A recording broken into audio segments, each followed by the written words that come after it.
The positive psychology movement has received quite a bit of attention over the last dozen or so years, and people often ask us, how does resilience training interact with or relate to the findings of positive psychology and research in that area?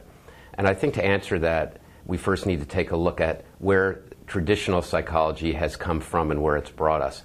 In traditional psychology, it's really followed the medical disease model. Somebody comes in, they're diagnosed with a mental disorder, and they're treated. Just like in the medical field, somebody comes in with a physical disease, and they're diagnosed and they're treated. And to an extent, we've developed the sort of mindset that says, well, if you're not sick, you're well.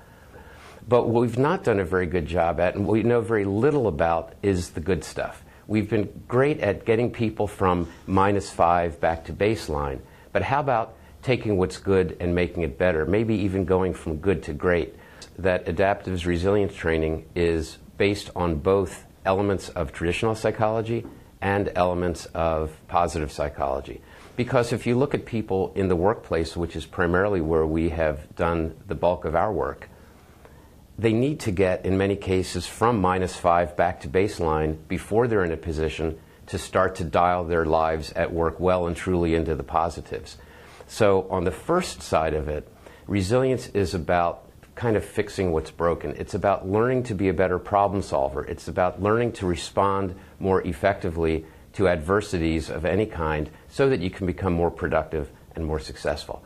On the other side, people also need to learn how to dial their lives more into the positive, how to tune into the positive values and beliefs that propel them forward, how to spend more time engaged in the positive emotions like happiness, contentment, and pride that will allow them to not just feel better, but research shows to do better, especially when things are going very well for them.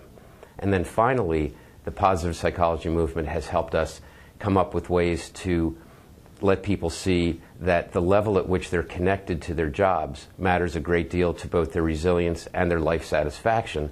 And we help them find ways where they can develop clear line of sight from what they're doing at work to truly making a difference both for the organization and for the greater good.